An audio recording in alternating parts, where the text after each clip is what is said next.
Our first speaker is the Chief Executive Officer at Cable and Wireless, or headline sponsor for this conference. She's responsible for overseeing the operational performance of the company, including oversight of strategic planning, technology evaluation, product development and implementation, sales, operations, and customer service. She's also the chairperson for the Cable and Wireless Charitable Foundation. Let's welcome to the screen Ms. Inge Smidts. Good morning. Good morning. Good morning, everybody. Hope you're well. Chairman Cox, at this time, I would like to ask that you join us as we begin the Fireside Chat. Thank you very much. So I hand it over to you. Thank you. Lindell. Great job as always. Sorry, Inge, go ahead. No, I was just saying thank you too, and welcome to everybody, and hi to everybody. Great, yes. I think our audience is, I can speak for our audience. I know that our audience is particularly excited to talk with you today. And I know that people are really looking forward to our conversation. Mm-hmm. Inge, I just want a quick housekeeping. You may see my eyes darting away from making direct eye contact from time to time. That's because I have a list of questions I really wanted to get through with you. You're gonna fire chat me. That's okay. Don't worry. That's great. Okay. Great.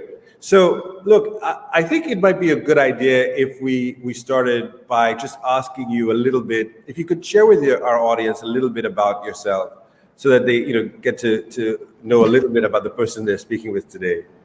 Okay, a little bit about who I am. Well, I'm Inge. I'm actually, I would say, a very simple girl. Was born and raised in a small town somewhere in Belgium, in a very nice but simple family. Grew up, worked hard, studied hard, and then got married with Cedric. Have 3 kids, a boy and 2 girls. And up in about 3 years and a half, we moved into this region when I became the CEO of Cable and Wireless. And before that, have been working for a long period of time in Procter & Gamble. And then after Procter & Gamble, moved into telecommunications, first in Belgium, and then afterwards for Liberty Global. And then I came to this part of the world where we're still doing telecommunication, and and I'm enjoying that piece really, really, really well.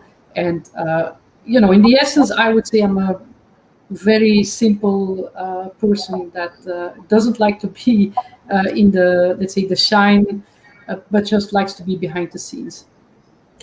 Yes, and I can certainly testify to the fact that you're just someone who gets on with it, and you're all about the work. And I also think it's interesting. I hope our young people who may be connected are listening to you. I thought the comment that you made about just working hard at school and etc. Was a pivotal role in helping you get to where you are today. You talked about that time you spent at Procter & Gamble, and I'm really fascinated by that.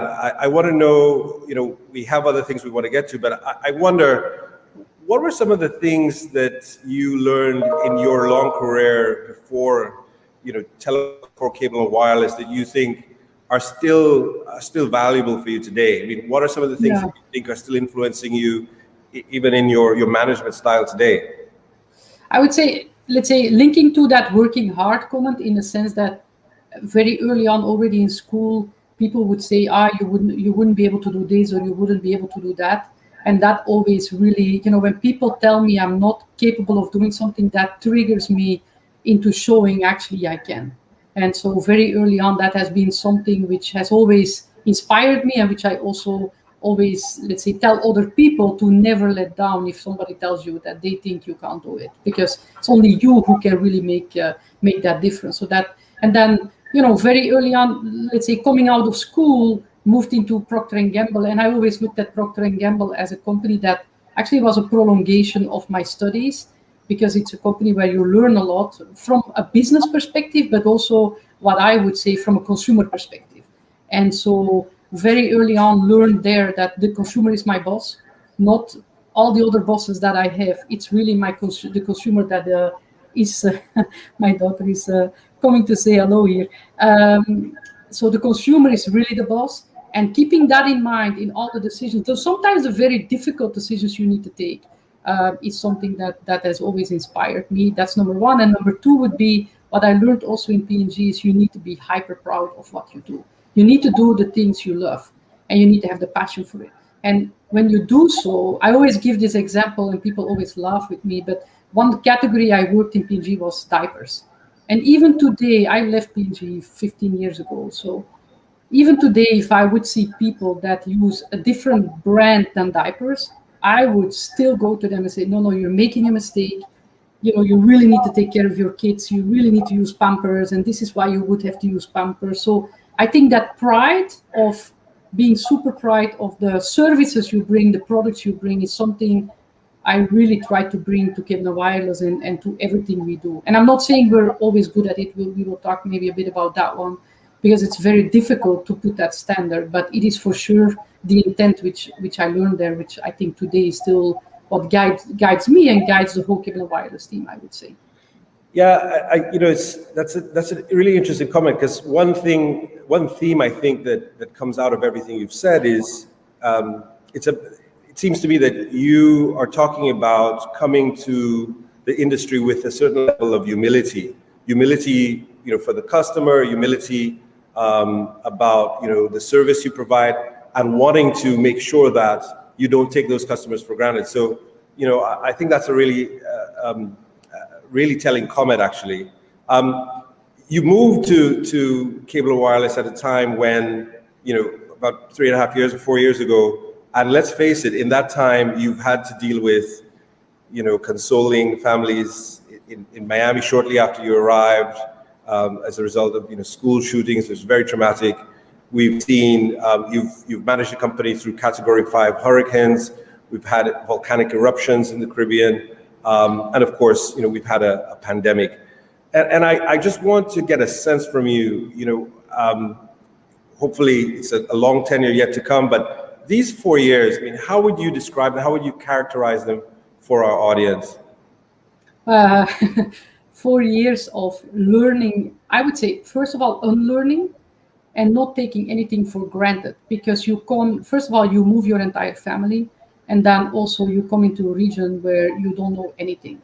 And so there's nothing which is a habit, or there's nothing which is in front of you, which is, I know how to do this, which is actually very, very refreshing, because it gives you the opportunity to look at things through a completely different lens, and to really say, okay, everything I know and everything I've learned, I actually can unlearn, and I can reuse it in this region or in this job, and yeah. So that would be, let's say, the more, business part of it. The more human part of it, it's like you say, week one, when the shooting in Miami happened, and unfortunately some of our people were very severely affected by it. And then we had very soon after with the Bahamas hurricane, to which I also directly after the hurricane happened went to Bahamas to really make sure that all our employees could be coming back into Nassau from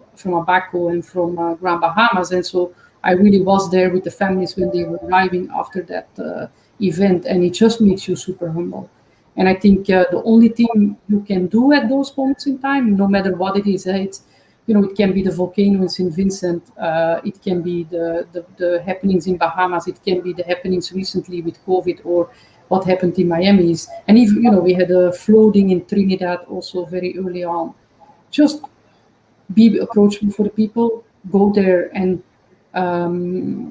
be there for them, and try to understand what does this do for the people, and how can you, in Dutch we have a saying, put a little stone to help anybody forward. That's, I think, has been a general rule for Liberty Latin America, for Kibna Wireless, and has been a general rule for me as a human being. You have certain values as a human being, and if I would never ever be able to do this job if I have to do something which goes against my personal values. And I'm very, very strict on my personal values. Never ever, even if a company would ask me to do something which would be in contradiction with my personal values of how I would do it in my personal life, I would quit the day itself. Inge, thanks for that. I think it's you epitomize the principle of servant leadership, and I think we understand why. I want to pivot a little bit now to talk about the pandemic. And the first thing I want to find out is, let's start from the personal before we get to business, is where were you when, you realized, okay, this is going to be a major issue for the world, for our business, for our customers? Where were you when at that moment that light went off? And then how did you react? What was your good initial question. I think it's, first of all, I would say there's not that one moment. I think if you talk to people, and even I would say today, we're still getting to grasp with it. But I would say there were two moments where for me it became really clear. First moment was I was literally on the verge of getting on a plane for 2 weeks to see all the islands. And if there's one thing, I made it let's say a very important part of my job was I had to see everybody at least 2 times a year. And so when I came on board, I made it a commitment for myself that I would fly to everybody and I would personally say hello and shake the hand of everybody in Cable and Wireless. And I think, more or less that's what we were able to do. And so at that time we were in year 2 and it was the beginning of year 2 and I said, okay, we're going to redo that. So I was at the verge of getting on a plane and being able to say everybody hello. And then we had an LLA call with Ballon, and Ballon said, guys, this is going to be super serious. We need to get ready. We need to protect our people. And the first thing we need to do is we need to cut all the travel. So I was like, but I was just going to go out and I want to see the people. And so that was, and then very soon you realize, no, okay, it's not about me seeing the people. It's about I think you opened it the same this morning, David, where you said, we also have to take our responsibility in it. So that was number one.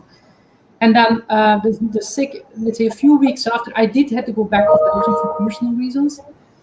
And so I flew out, came back. And when I came back to Belgium, I had a just generic doctor's visits planned. And so I went to the doctor. And so I'm sitting at the doctor's and the doctor goes, and I say to the doctor, like without thinking about it, I just came back from Belgium, landed yesterday. And the doctor he really went crazy. He's like, what are you doing here? You shouldn't be here. And he literally walked me out with masks and everything. I was like, I really did something wrong here. And those 2 events were for me, okay, this is serious. And then you start preparing for, let's say, mainly from the business side, you really take the actions for your people, for your business. I think that would have been the start. Yeah, and so that's a fascinating story. I mean, all of us have that journey. All of us can tell at that point where the pandemic really we realized, and it's different for everyone. I want to now move into talking about how the pandemic impacted our business, Europe, your role, and how you think it's impacted the industry. But starting with Cable and Wireless. Has the impact of COVID been on Cable and Wireless, would you say?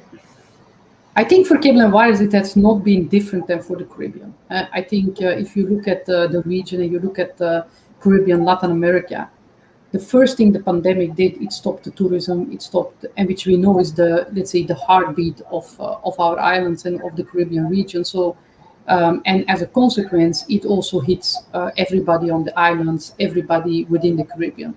And, that then has an effect also on the business. So whenever it hits the region where you're operating, that's where you need to think, okay, how can I help the region and how can I help then the business in a secondary phase?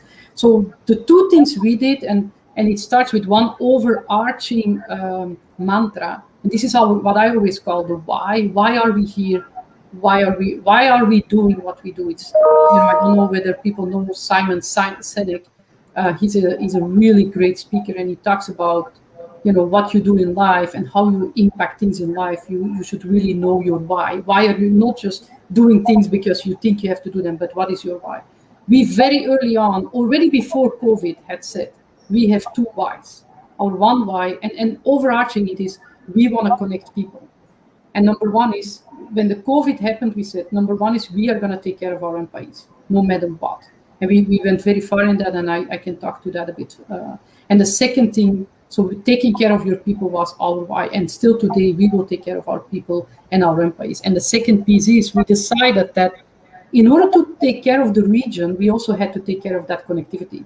So we kept everybody connected through blue plans, royal plans. We made it really, and there have been people, for sure, consumers that were not connected because of technical reasons and everything. But as an overarching guidance to the teams, it was we are going to keep everybody connected, so that at least in this pandemic, everybody has some kind of sort of internet in order to do the communications with the outside world and with the families and everything, because this was so important. And so that's what we tried to do. Have we always been super successful at it? No. But at least because of course, we had huge challenges on the connectivity side. I can tell you that capacity on our mobile network and the capacity on our fixed networks have gone up dramatically. And we also had our people at home. We also had all our technicians at home. So it was not that easy to just cater for that increase in capacity. You know, you've talked. You're on record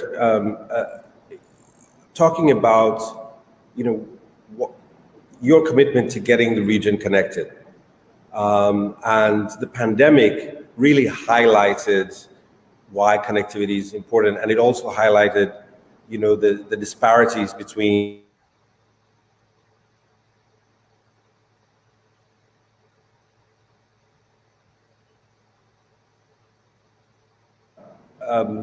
committed, you know, significant. You've made significant commitments to invest at a time when, frankly, a lot of businesses are pulling back on their investment. And I want you to share with our audience, why is that so important to you personally? Why do you think it's important for us to be working so hard at a time when, frankly, there could be an argument for saying, hey, you know, every business has been hit hard by the pandemic. You know, let's slow down. Let's take our foot off the gas. What are your thoughts on that?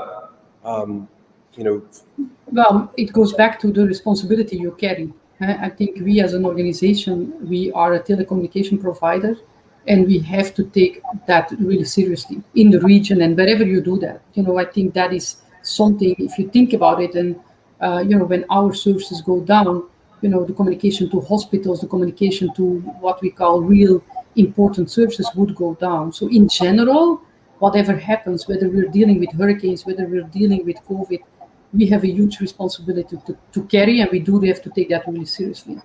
And I think because of COVID, it became clear that that connectivity, which connects people, but connects you also to the world, connects you to schooling, connects you to education, connects you to prosperity over time as a region, that's on us, together with our competitors. But whenever I talk to governments, I'm super clear about, you know, we do take that responsibility very, very seriously. Now, the one thing I always say, either when I talk to B2B customers or, you know, whenever a consumer writes me, and the first thing I will always do, I have an inbox full of mails, but if a consumer writes me, I will always take it on me personally to answer within the day. And I will of course ask my team to help, but I will always answer any consumer. And within that, I think we really need to make sure that when we deliver that connectivity, we do it at the best of our capabilities. But however, the problem is that, you know, we are putting networks out there with a lot of technical elements in there. We cannot be without mistakes. So I'm always explaining to those consumers, to those B2B customers, and even to governments, COVID for us, from a technical point of view, was a gigantic challenge. And not just for us, also for our competitors. And people need to understand that we went from one day to the other on a massive increase on mobile and a massive increase on fixed connectivity. And if you would take it at hindsight, we survived really, really well in that sense. And now that becomes normal table stakes. We now need to really bring the region forward. What does that mean? We need to bring fiber to the region. We need to make sure that there where we have HFC, we really have the maintenance of our networks top notch, which we're doing. And we also need to make sure that there where we are not yet in rural areas, we bring also connectivity to those people. So that is what we are focused upon, and that's what we are bringing. But do we do that without Service interruptions, do we do that without mistakes? No. And that will never be. I've been in this business now for almost 15 years, in Europe, here, you go in the US. I can tell you, during the US, I have 2 internet providers in the US using myself. Do you think they're without mistakes? It's not. I had many times I was not happy because I was in a meeting. It just, that's technology, and that's something which I always try to bring to people too. We're doing all those efforts, but we need to be mindful of this will always be technology and will always be on the evolving side of things. But yeah, and that's very true. You know, that's something that it's a challenge for us as telecoms operators to communicate to our customers. But at the end of the day, I think, you know, the key message is, in addition to explaining about the limitations of the technology, is that we're still investing, right? And that yeah, we're investing. It sounds like fundamentally, you know, COVID hasn't discouraged you from you know, your commitment to the region, and I think that's really admirable. I want to, you know, just talk a little bit about people, and you know, the pandemic's been really hard, you know, really hard on everybody. There's a lot of data suggesting, you know, that a lot of women have left the workplace because of, you know, obligations of having to take care of others at home. There are employees working from home who have to take care of young children or loved ones or relatives. COVID has, you know, caused challenges to mental health, and you know, under your leadership, Cable & Wireless, I think, has really made a very concerted effort to support its employees while they've been working at home. I want to know, why is that so important to you, and what would you say to another CEO who doesn't understand, you know, why people can't, you know, come back to office right away? How would you advise a CEO who came to you and said, "Look, I just want to get people back in the office. I don't, you know, I don't care about COVID. I just want people back in the office, and that's the bottom line." How would you respond to that? Well, let me start by also saying, your people is your biggest asset. If you think, let's say, you can take away all our factories, you can take away everything we do, but if you leave us our people, we will rebuild it.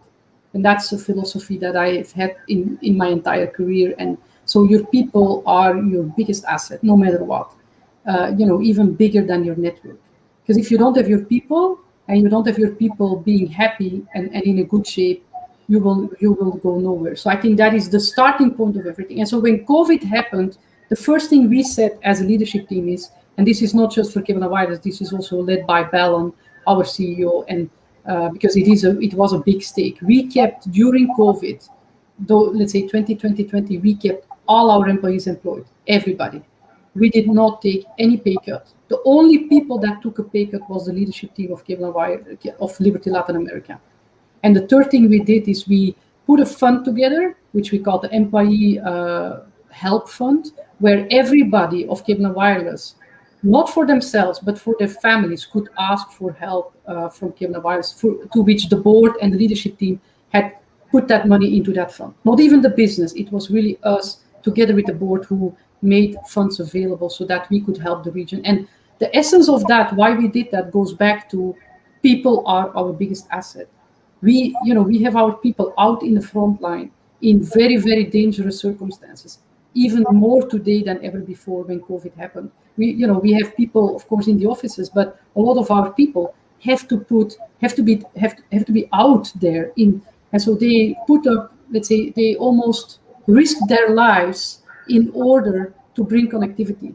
So that is something we always have to keep in mind. Now, moving forward on the subject of what does that then mean going forward in terms of having your people in the office? I can only speak for Cable & Wireless. I'm not the CEO of any other company, but I can tell you that maybe because of the measures we took, and we took, I think, good care of our people, we have a hugely committed workforce in Cable & Wireless, but gigantically committed. Everybody, from the people, the technical field people, from the people in the stores, you cannot imagine. So I think, first of all, I'll take the opportunity to once more thank them and to say, wow. And it is that drive. I've never seen the people working harder than in. And so yes, they were at home, not all of them, because our frontline workers are of course out, but I've not seen anybody working harder than in the last year and a half. So if you then take that, and that's a fact, if I take that fact of our people have been taking us through this in a huge good way and have been working humongously hard, why would I then, as a CEO, say, no, we're all going to go back to the office? Huh? So that would be my philosophy on it. Do we need to find back a balance? Because does it help us to now and then see each other face to face? Yes. So we'll find that balance, but we'll find that balance, at least in Kibna Wireless, in a fluid way. And sometimes it can also be because you're in a different business. You think you have to be all in the office. I don't know, but if you read up, you see what happened with Apple when they announced they were going to go back completely.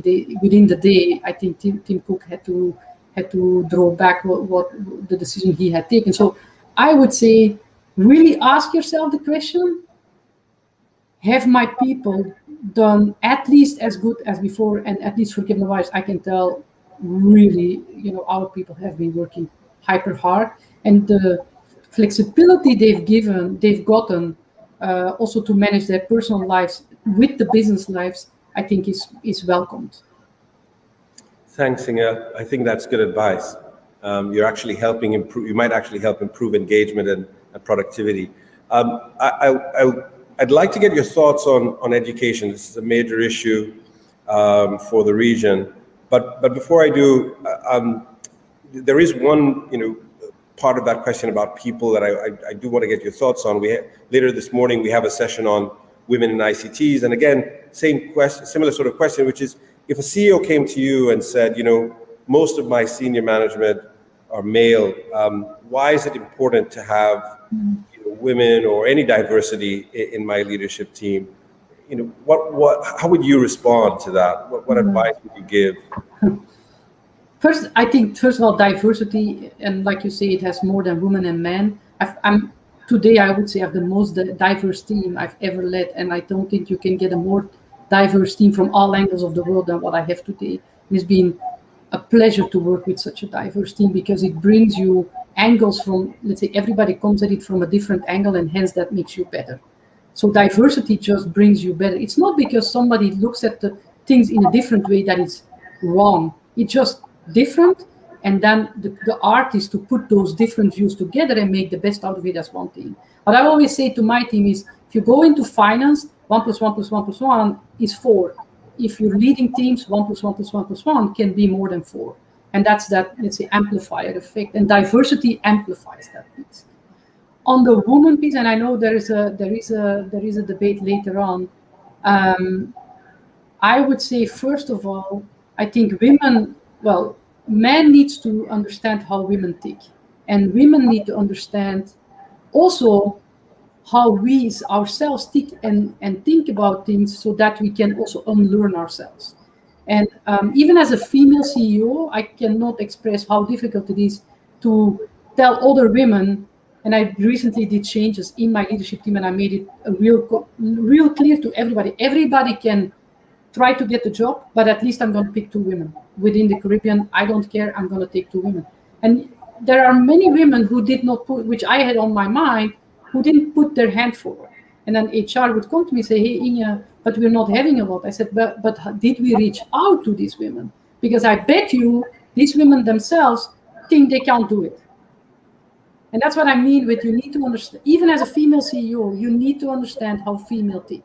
But and we as women also have that responsibility. We need to know from ourselves how we think, and how we then, and there's a great book which I give to everybody, both men and females, which is called Why Men Win at Work. I think the title is wrong, but the substance is really interesting, because it shows you how we think in our mind, and sometimes we're not aware ourselves, and also how you can then overcome it. And for men, it gives insight into, hey, this is how a woman thinks, and this is how you could overcome it. So that would be my answer. Inge, thank you so much. There's so many young women right now who are listening, who are contemplating a career in this field, and who will be inspired by your story. If I may, David, sure. If there's one area I've been, like, literally the last 3.5 years, impressed, but like literally impressed by the amount of female talent in the Caribbean. And that goes for, let's say, our business. But even if you talk to governments, I have like this one big favorite lady in government, and the lady knows it, which is Prime Minister Motley. If you see what she does for this region, it's just chapeau. She's an amazing leader.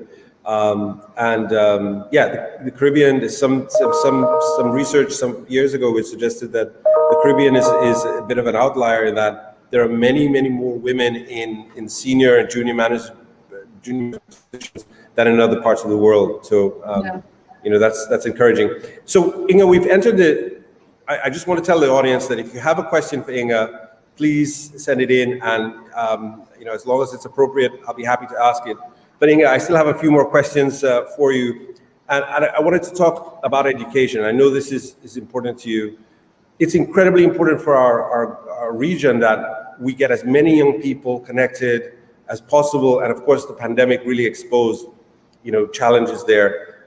Can you talk just a little bit about your thoughts on that and what Cable & Wireless is doing in this area? Yes, I think also there we're not, let's say, if I could have chosen, I think we would have even be further advanced. But I would say both from a sustainability perspective, as from a foundation perspective, as from a business perspective, we're really trying to talk with all the governments and really make sure that we as a company help on making sure schools are connected, making sure that if we can, we have tools available in some kinds of format in terms of tablets, which we can bring to the school so that people can get connected. And so that is something both from we call it access in terms of sustainability as a company, and within the foundation work, we also try to really bring that all together. And rather than doing many other things, we are gearing all our let's say stakes at that element of, hey, we want to be there to bring access also to the schools. We want to make sure that also from the moment that we have access, we can try to see what we can do in terms of bringing devices in order to bring let's say that and I'm literally after this one, I'm going to go into a 2-hour discussion on the foundation to see, hey, what can we be doing for the region. That's amazing. We have a question from Hector Martinez, who says, very interesting conversation, Mrs. Smidts. Besides diversity, he would like to know what your thoughts are, or what is Cable & Wireless doing in the realm of sustainability. I'm assuming he's referring to environmental sustainability, and I just wanted to know, what your thoughts are on that. Yeah, I think, let's say sustainability has many angles. So one of the things we do is indeed in that educational part and access.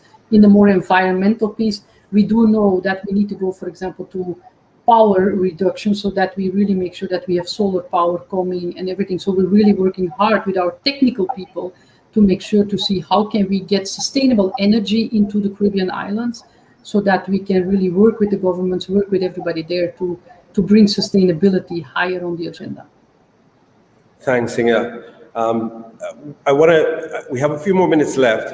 I want to talk about customers. You're very famous.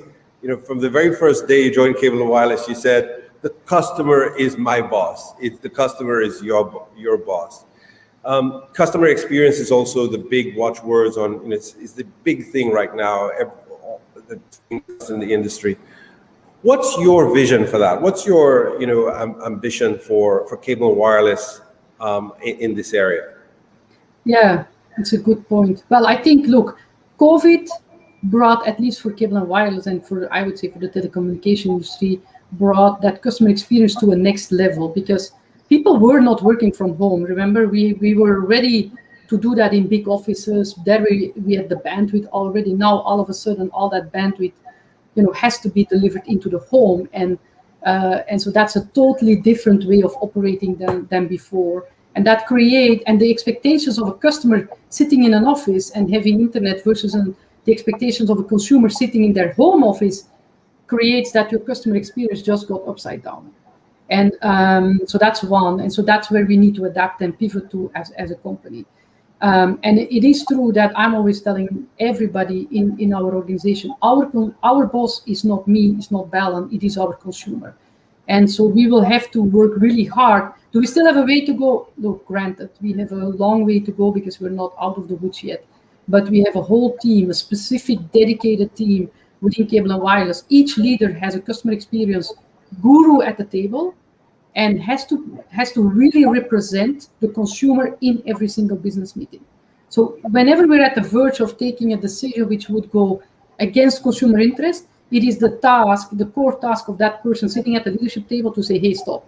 This is not consumer-centric. Should we not rethink it? That's one of the things, for example, we're doing. Great. We have about 3 minutes left, and I want to ask you about something that's very important. Somebody just in the chat asked a question about sustainability. We've seen regional governments are talking to us about education, about reaching rural communities. We're also having conversations with them about roaming. I want to talk to you about your philosophy on partnership and collaboration. Why is it important, do you think, for companies like Cable Wireless and other telecoms operators to be a partner with our governments? How do you see that playing out? Yeah, I think the world also again has moved on that you have governments and you have companies. I think you have governments and you have companies and they have to work hand in hand. And that partnership has to really be there and has to be deepened. And that's one of the things we will try to do, and we will really try to, and we are doing that, really reaching out to governments and see, hey, and sometimes that means we need to be more open, we need to be more vulnerable, from both sides, I would argue. But the clear intent from us is to really work in the years to come to really go and look for that true partnership. And if you think about things like roaming, I would say my advice to everybody would be, and we've been having those discussions with CARICOM, is the first piece we need to do is we need to be, in a very simple way, be capable of saying, what are we trying to achieve? And have no debate anymore about this. If we are super clear, everybody together, this is what we're trying to achieve, then we should unlearn and we should be open about saying, we all have an idea of how we should be getting there, but maybe that's not the way to get there. So be open on the solution, because if there's one thing that COVID learned us is it's okay. The past is the past. That doesn't. But if we have a clear goal set and there is a way to get to that goal, be open and be disruptive on how you can get to that goal, because then the solution might lie just in front of us 10 times quicker than how in the past we thought to how to get there. And that's what I would say on everything we discuss these days with the industry, with the governments. I would say we need to be together super clear on the goal. If we're super clear on the goal, then we need to be super open on how we get there. And then if we do a true partnership win-win, we will always get there. That's my personal belief. Thanks, Inge. I want to thank you for a really fantastic chat. I know we have, I'm not sure if everybody understands how to send a question. So we've had a few, we haven't seen that many coming in, but I know that people are probably have loads of questions they want to ask. But we're quickly running out of time. I just ask you, if you were to reflect on the last year, Inge, and everything that's happened with the business, with your family, with with the world, what stands out for you? What are the things that you think were just too impossible to believe? What, if anything, have you learned, or what would you do differently, if anything? Oh, it's a very difficult question in the sense that, I think, and this is very personal, but I don't have a problem sharing. I went probably from a personal side through what I would call the most difficult year of my entire life. So COVID happened, but for us within COVID, we had three very, let's say, very sad personal events. So that, those type of events that you think can happen, but you think will never happen to you. And for us, unfortunately, it was. And so, yes, we had COVID, but then as a family, we had to go through those things, and it puts you in the midst of adversity. in the midst of a lot of grief. And I think it's in the midst of adversity and grief where you learn to really be super humble, even more humble than you've ever been before, and to look at the things with them. At least that's what we do, and that's what we try. And it's not every day easy, but you give the grief a place. But within the grief, you try to move forward and do something good for the world, good for the region. So that, I would say, that's been my biggest learning of the year. Of even when really sad things happen, try to live with the adversity, but don't let the adversity become something that drags you down and becomes something really negative, even if that's in super difficult times. And that, for me, if I put that, I can't think about COVID without in an isolation, because unfortunately all these events happened within the COVID year. But what it did for me is that I had to, or we as a family had to, all of a sudden COVID became super small. And I think that would be my advice to people is, don't think of COVID as a bad thing. Think of COVID as something changed our world. And yes, we had to be inside, but sometimes things happen, and this can happen to everybody, that you have to look at life through a different lens. And if you look through life in that different lens, be super humble and look at it from a real positive side. It's nice to be important, but it's 10 times more important to be nice. That would be my advice. And life is beautiful despite everything, and sometimes things come at you, and then you just have to, in the midst of adversity, you need to be resilient to bring still something. And that's what I hope I will be able to bring even in the years to come to the Caribbean, of with the value set, with a fantastic team of people, trying to really bring in a humble way a lot of great things to this region. Inge, that's a great note to end on. I want to thank you for your time. It's been great talking to you. We can see the qualities that make you the amazing leader that you are, and I can't thank you enough. We know you're very busy. I'm going to have to let you go now, and I'll happily turn it back over to our MC Wendell. Thank you, David. Thank you for giving me this opportunity to talk. And I would say to everybody that's listening, make sure we say carpe diem, and make sure that you take care of your people and take care of yourself. Thank you very much, Inge. Thank you for sharing with us. And thank you, Chairman Cox, for piloting us through a very engaging fireside chat. Thank you so much.